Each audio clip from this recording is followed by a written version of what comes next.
Man, is it cold out there? You know what, though? It's electric too. Welcome back to the Hot Spot with Cameron. And guess what? We got a show today. So, the Lions themselves have they've been so much to this city. Like I said, I've been out there talking, and everybody is just going crazy right now. So, you know what I'm saying? Before we get started, I want to say again, thank you for following, subscribing, and coming to the show. But then also, I want you to go ahead and comment. We got a big game tomorrow.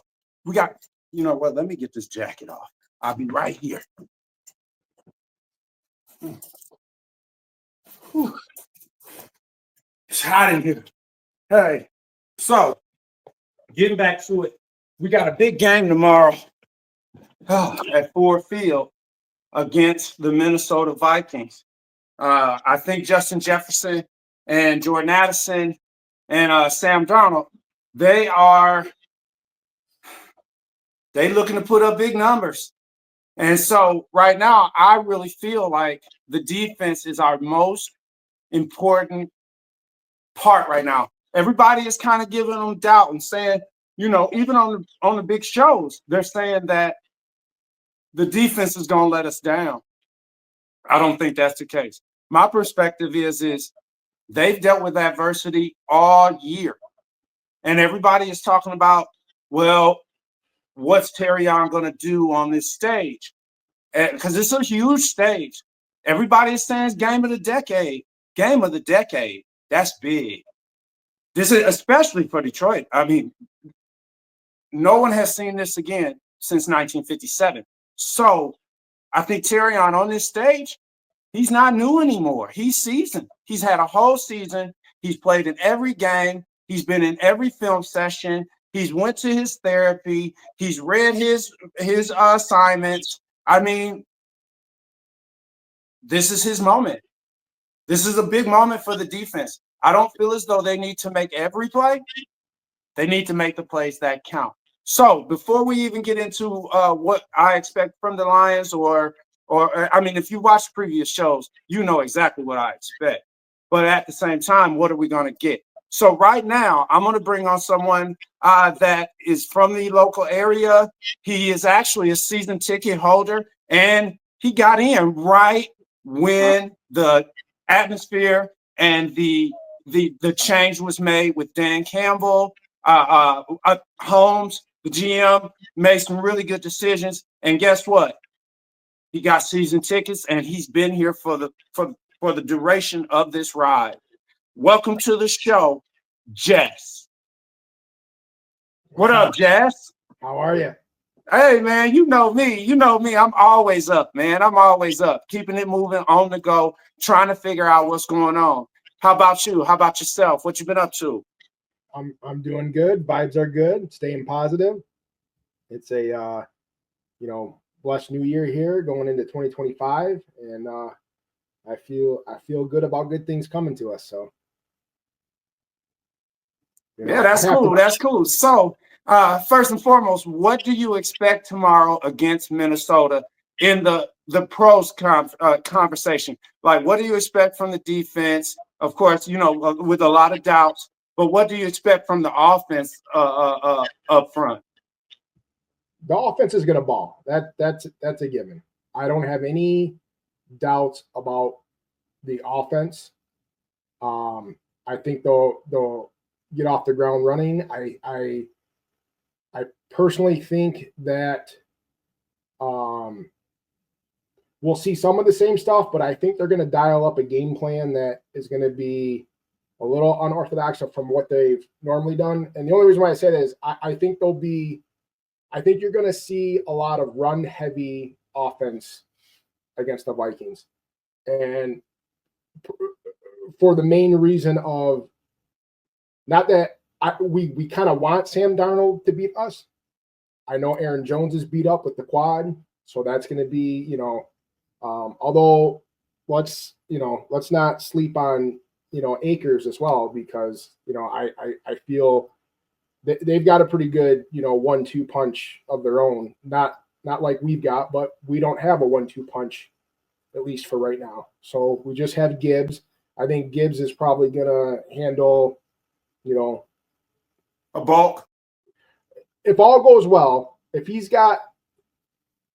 has 25, if he has anywhere between 20 and 25 carries, if it's like 20, 23 carries, that equal balance. And that's in the box score at the end of the game. Well, you know what, Jess? I see that, and I've been looking at that as well because everybody's like Montgomery. Even my uncle. I spoke to my uncle last night, and he had his take on it, and I'll probably speak on that a little bit as well.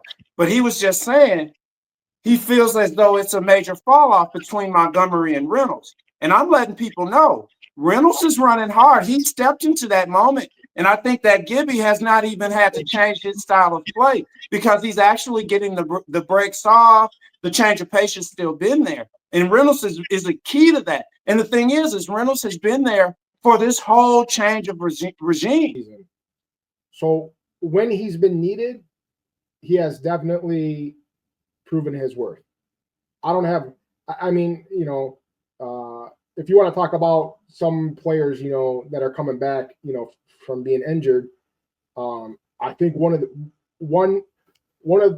will say this, and this probably doesn't get said often enough, but one of the keys to this game, and I know all of the let's do the Dan Gamble dance and go for every fourth down and that type of thing.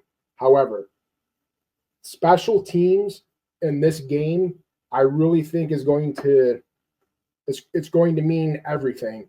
Flipping the field and just playing smart when they have to. If they have to punt the ball. If they put in the offense, like if they're punting the ball down within the 10, if we get, if we stall out on offense or making a big return on, not necessarily kickoff, but on punt returns, like you said, to put the guys on offense into a position to where they have the defense on their heels, you're absolutely right. I always feel like special teams players need to play special because it's a certain type of determination and mindset that you have to be on those teams. You have to really want to find the passion in being able to get down there and get that ball on the one. And knowing that, saying that's part of the game as well. So I really appreciate your take on that because that is something that's not said enough. But then going back to what we were talking about, I hear you saying the keys is the running game. And, we do that. We have to win up front. Right. So what do you see?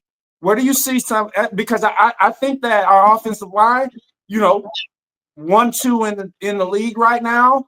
You know what I'm saying? Getting it. I mean, those guys, C.Wil and those guys are really, really putting in some hard work up front. And I think defensively, I think that's what's going to be our tale of the tape, too. As long as we can control the line of scrimmage, like you said, special teams, but then controlling the line of scrimmage and playing in those trenches and making sure that we're winning up front, I think that's going to give Jared and that offense so much confidence to do what they want to do back there in that backfield and really run some trickery around. It's going to be fantastic. I mean, I love the way that they compare them to the greatest show on turf. So just switching the side of the ball, defensively, like I said, it's just a bend, don't break mentality, and they've had that all year. So I told you earlier, I really was proud of what Terrion Arnold has done by playing the whole season and not missing one single game. I think that's going to give him a leg up on Jordan Jefferson and on Justin Jefferson and Jordan Addison. What do you think? What do you think about the defense? So I'll touch on Terrion Arnold here for a little bit. You look at his PFF grade, and it's horrible. He ranks like 180 out of like 200 and something cornerbacks in the league. However, with that being said, he's also in the top 10 for the highest percentage of incompletions thrown his way as well. So when he's bad, he's bad. But when he's good, he's good. Now, with that being said, he's also, and I was very surprised by this. This is not rookies. This is across the board of the league. He is number one for, and this is a hard thing on a rookie. He is number one for the most snaps in man-to-man coverage by any cornerback in the league.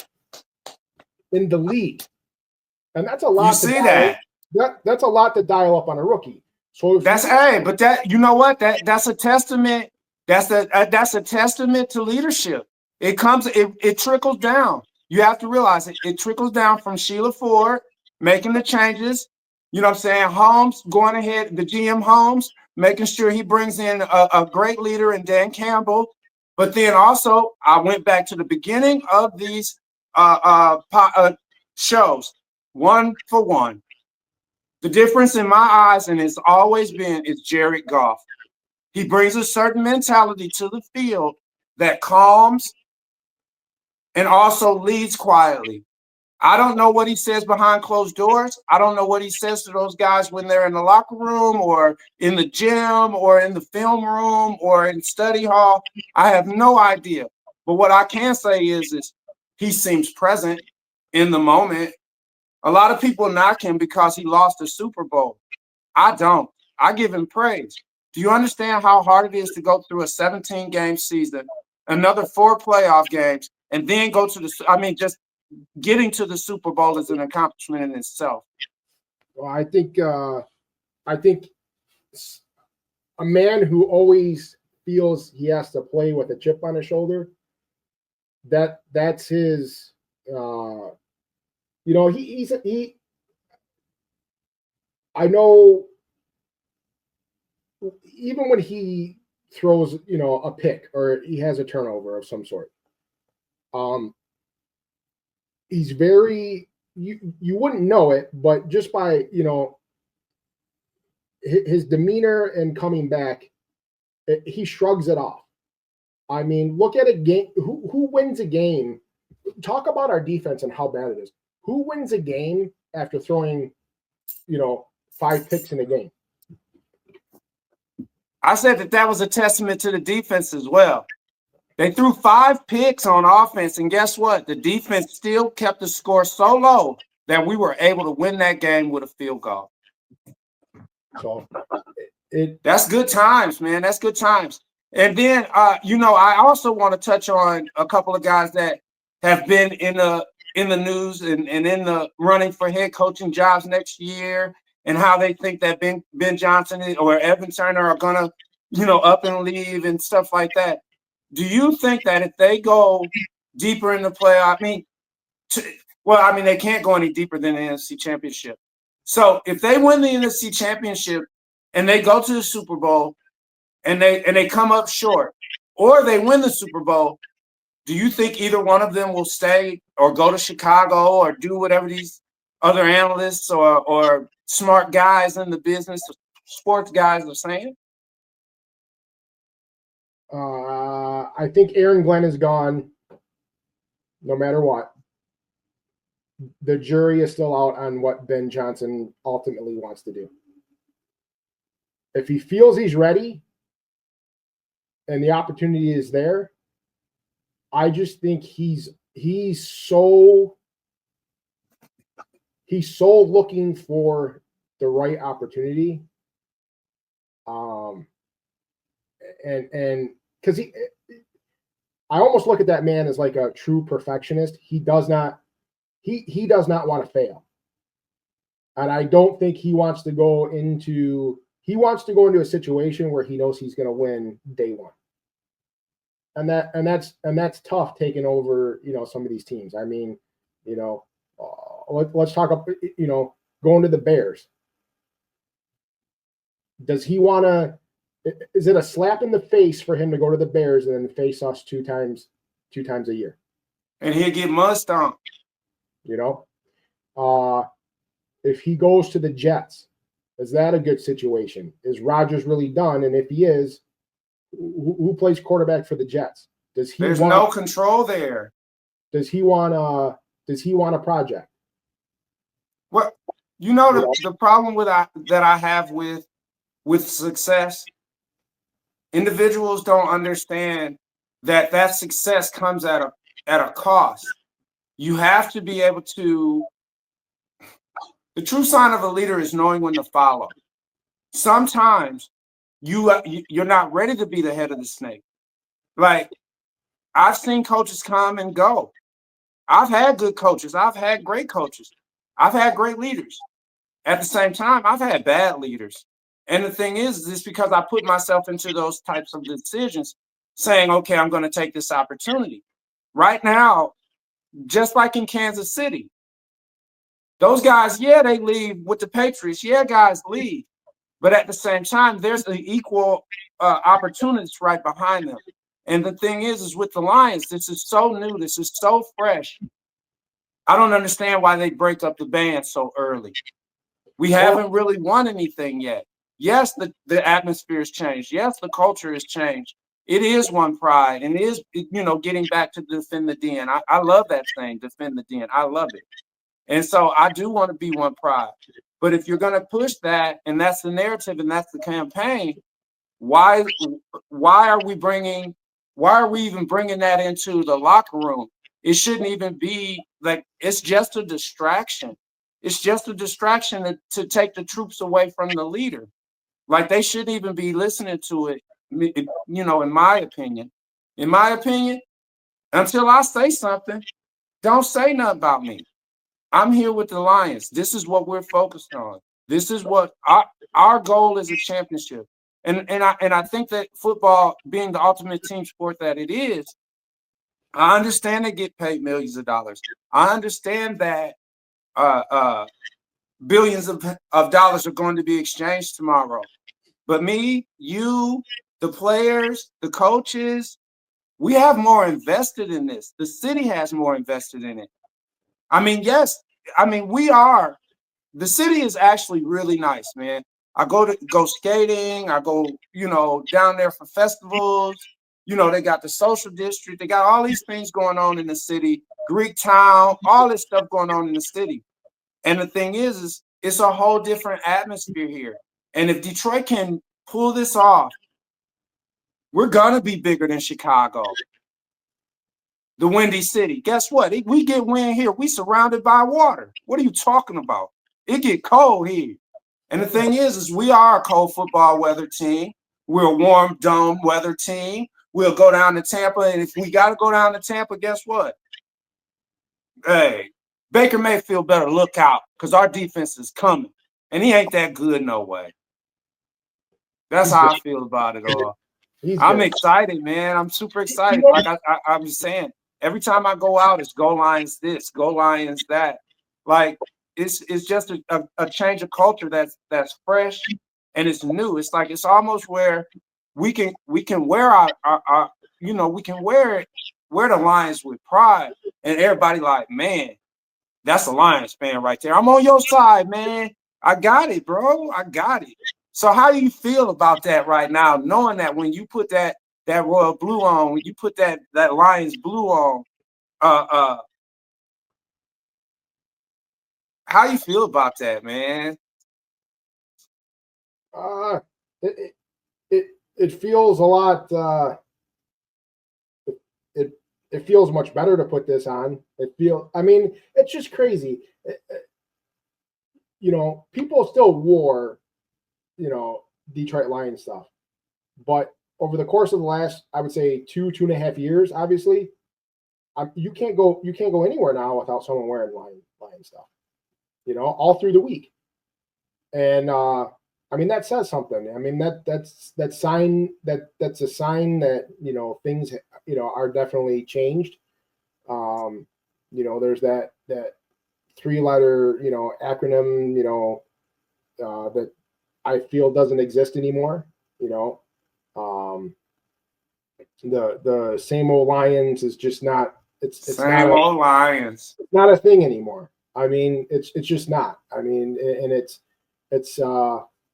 in the locker room and in the culture of what Campbell, Holmes, and Sheila have created, and that it's not in their vocabulary anymore. Players don't. There's no player on that team that thinks like that anymore. I don't. And the thing is even with all the injuries, the guys that they brought back were recent players. They were either practice squad or they had already been on the squad, and they knew what the culture was. All they had to do was get back in the playbook and understand how the scheme was working and the new things that they implemented. So like I said, it really is one pride up there in that field house. Hey, so coming to a conclusion here. I'm gonna need a prediction. What do you think? What do you think's gonna happen tomorrow?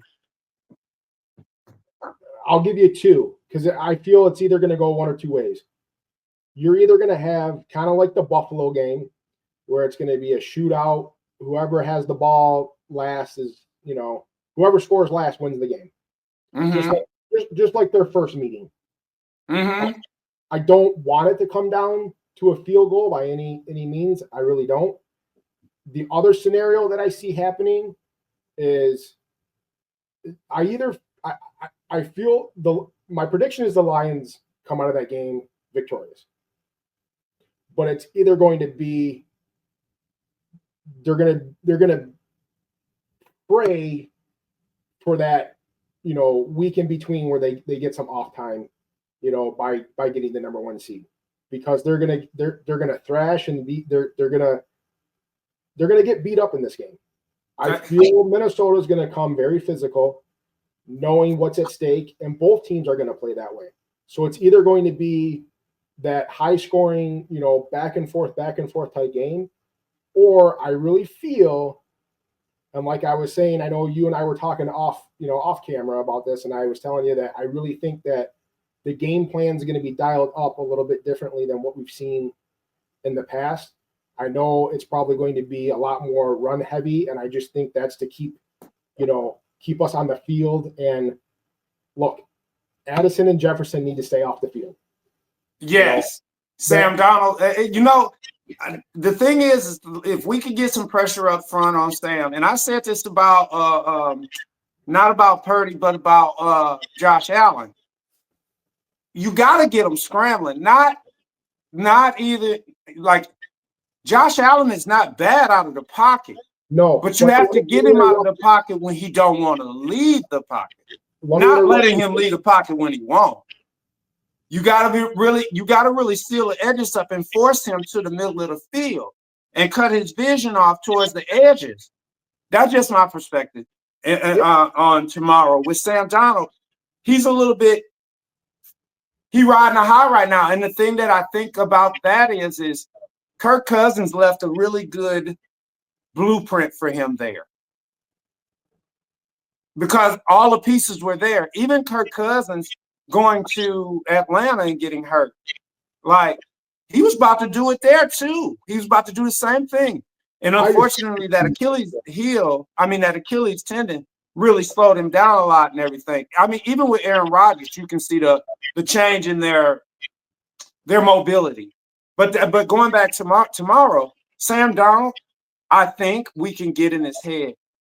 If we can confuse him, get him confused and not distributing the ball or getting the ball to his number 1, number 2 guys, and you got to make him beat us. And the thing is I think he can be rattled. I don't think that this was a comeback season for him. I'll give it to him. But I think we've seen him once. We know what the show is. We know what the play is. So let's just fix it. We know he wants Jordan. We know he wants Justin. Guess what? Let's just figure out the formula and solve the problem. It's all numbers. You were saying the numbers about Terrion. Yeah, the numbers are there. The problem is, the problem is I'm not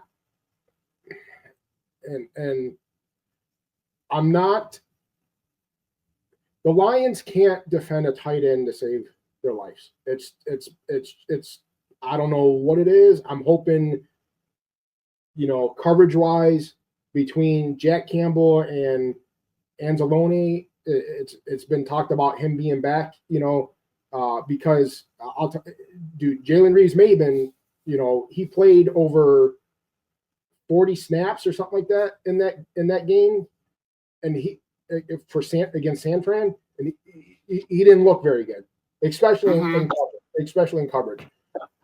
Is Anzalone going to be rust? Probably. He hasn't played in 7 weeks, something like that. So, but here's when it comes to Sam Darnold, going back to your Josh Allen and what you were saying, Josh Allen in that Buffalo game had to be damn near perfect if he wasn't perfect. Look at the San Fran game, and Brock Purdy was damn near perfect until he wasn't, and we stole 2 possessions. In the first half, he was perfect in the first half. In that second half, they came out of that locker room, and Joseph got, hey, you know what? He overthrew and he made a mistake, and we capitalized. And then he made another mistake on a short field. We capitalized. That's what I'm talking about with the defense. With the defense, it's moments. We don't have to make every play, but the plays that matter, the plays you can make it, because we don't know how many opportunities we're going to get. Let's get the ball back in the offense's hands as quickly as possible so we can run it up and break their will. We got to break their will early. Break their will early so that they don't want to fight back. Tell them we want their lunch money and take it the next day until they say, I ain't got no more. Guess what? I'm searching your pockets. Special teams is going to win. Special teams is going to play a big factor. I'm not going to say that's 100% going to win them the game. But special teams, the smart decisions, because I think that Minnesota is also going to come with their – I think this game puts O'Connell in a very similar position with Campbell, that both of these teams go for it on 4th downs, and that could be very interesting, I will say. You know what, Jess? And this is I've never seen it done any other way. Defense wins championships. And the thing is at some point you can't run from it. You gotta stand up, and you gotta put the defense out there, and they gotta prove they mettle. They gotta prove they work. And the thing is this whole season, they've been proving it throughout the injuries, throughout the pulling in guys, throughout the holding and the penalties. They've stood up to the adversity, and they've answered the bell every time. I don't think tomorrow's going to be any different. Well, the motto of the Lions this year, and it's written everywhere, you have your grit, you have your one pride, but this year it's plastered everywhere that it takes more. And I know there's the defense wins championships, mentality. But I have a different belief about this Lions team. My belief is that character wins championships. And I really feel that this team just has the makeup to do what needs to be done. And that's not just ride through this game and through the playoffs and have this, the road to the Super Bowl go through Ford Field. Because that 12th man and having that on our side is huge. Now you could make the argument of, this team went undefeated on the road this year, and they did. Do I want to go on the road? No. In the playoffs? I really don't. Absolutely not. I don't want to go to Tampa. I don't want to go to Arizona. I'm not so. I don't want to go to Tampa. I don't want to go to Philadelphia, obviously.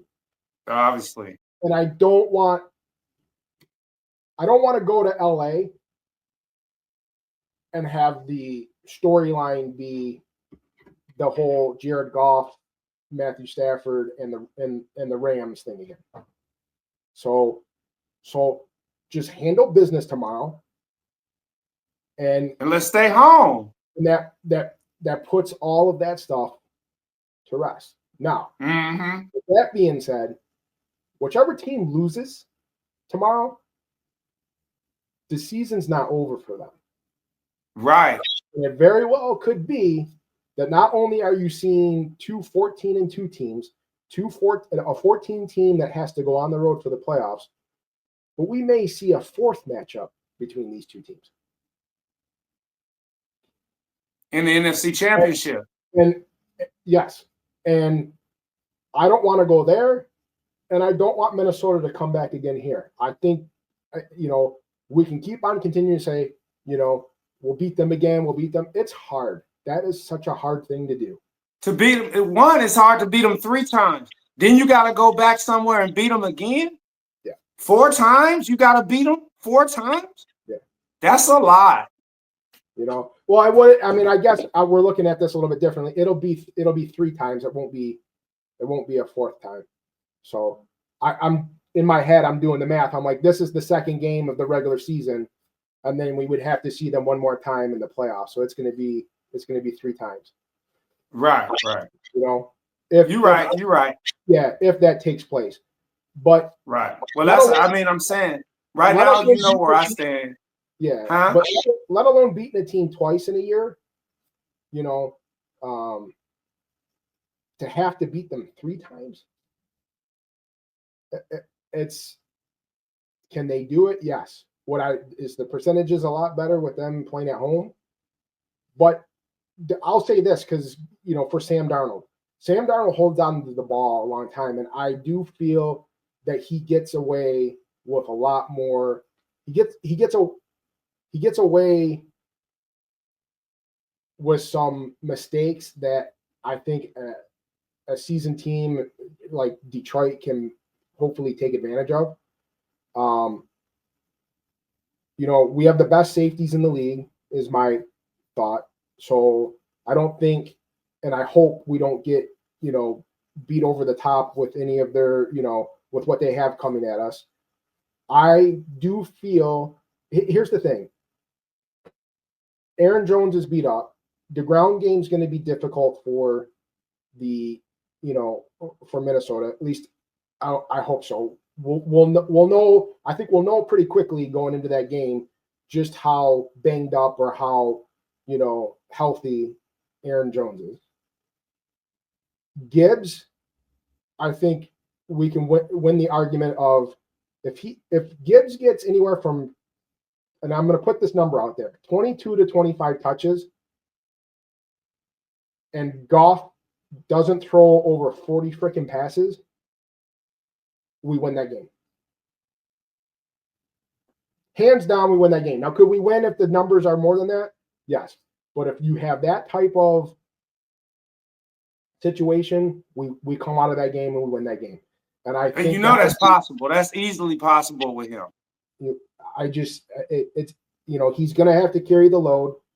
They got to hold out, in turnovers. But we can say turnovers all day long. I don't even want to put that out in the air of the whole turnover situation, because that's a given,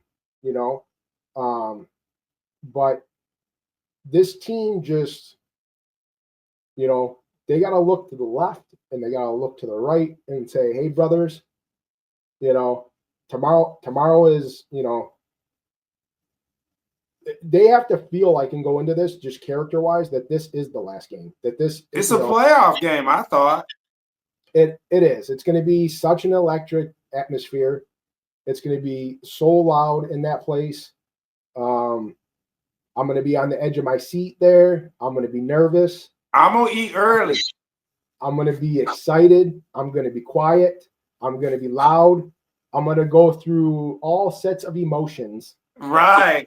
At that like I said, I'm going to eat early so I don't have to leave. I don't want to miss nothing. I don't want to miss nothing. Like I'm really, like I said, I feel like the offense is going to do fine. I don't feel like I feel like they're going to score points, but my uncle said it best. I think it's going to be a 20-something, 30-point game. Not nothing. I don't think it's going to be 40-40 like it was against I don't think it's going to be 34-40, or I don't think it's going to be 43-48. If anybody scores 40, it'll be us. And that's because Minnesota's defense lays down. So when I'm looking at the points, I'm looking at maybe 27-24, maybe 21-27. I'm thinking maybe we'll hit 30. If we hit 30, it'll be like 24-30. Like I said, I see touchdown football beating field goal football all day. And that's what I see tomorrow. I see they score, but I see we outscore them because we're getting 7 and they're getting 3. And that's the thing that I talk about with moments and the defense. If we can get stops in the red zone and hold them to field goals, even if they do that with us and it comes down to the end, and I know Jake Bates has had some uncharacteristic misses these last couple of games, I still believe in Jake. I still think that he has enough leg to pull us through. I feel like he has the metal, you know what I'm saying, the steel trap to not outthink himself. I think he's going to pull it together when the time comes. And if we need a 50-some yarder, maybe even a 60 thrown in there, I think that'll be the tail of the tape. Like you said, special teams stepping up. Like I said, I can depend on the offense to give me at least 4 touchdowns, 4,000 yard skill players, highest QBR rating. His distribution, Jared's distribution level is outrageous right now. His QBR is over 100 and, just average. So, like I said, the distribution of the football and you bringing in the running game with Reynolds picking up the slack where Montgomery, had an injury, and Gibby still, getting in the space, finding creases off tackle, getting skinny in the 2-hole or off guard, off center, in between there, and then playing the role of Marshall Faulk. You know what I'm saying? I mean, I don't see us losing that game tomorrow. Just talent wise, just scheme wise. So I'm looking for them to run a special play. Maybe not as early as people think. Maybe third quarter coming out of the locker room. They've run a special play in every, a trick play in every game this season. I don't see that now. I don't see that changing tomorrow. It's those trick plays happen so frequently now that I don't even. It's just part of the offense. It's just part of the offense. That's what you're supposed to do. I did want to say this. I want 2 things to happen tomorrow, but only if the Lions win. I'm being a little selfish here. Right. I want Gibbs to have 2 rushing touchdowns because I do want Gibbs to hold that record. I really wanted Demo to hold that record, but Demo obviously got hurt. And I think, but I think it's time for, Mr. Jones to move to the side a little bit. And, as much as I love Barry Sanders. Right. Hey, there's nothing wrong with that. Barry held the torch for the Lions long enough. He held it long enough. Everybody referred to Barry. Guess what? I remember Mel Farr. I remember Billy Sims. I actually met him down in Texas. I remember those other older guys that really, like Chris Spellman and all those guys that really, really put in work for the Detroit Lions when the Detroit Lions weren't anything. So we do have our stars. But guess what? We have a team, and it's time to move over into the new millennia. Let's get here. Let's get here and get the record. I know, like you said, I wish Montgomery the best, come back stronger than ever, and next year, hey, we'll run it again. That don't mean it's over, and I pray he doesn't rush back just to say he was still a part of it. man, you're a big part of it in my eyes. Oh, We wouldn't be here without you. Oh yeah. You know, I really do appreciate that. If it's one jersey that I want to, and I told the people on the show the other day, I want 1-7, man. I really like his story. I like Gilbert's story, man. And I feel like that 1 and that 7, man, that really fits me well. So that's probably the next jersey that I'll be picking up. So with that being said, man, I want to say I really appreciate you coming on the show today. It was really a pleasure having you. And the thing is man, I loved your perspectives on, you know, what the keys were for their success, the things that you saw that, you know, they may be vulnerable at or in.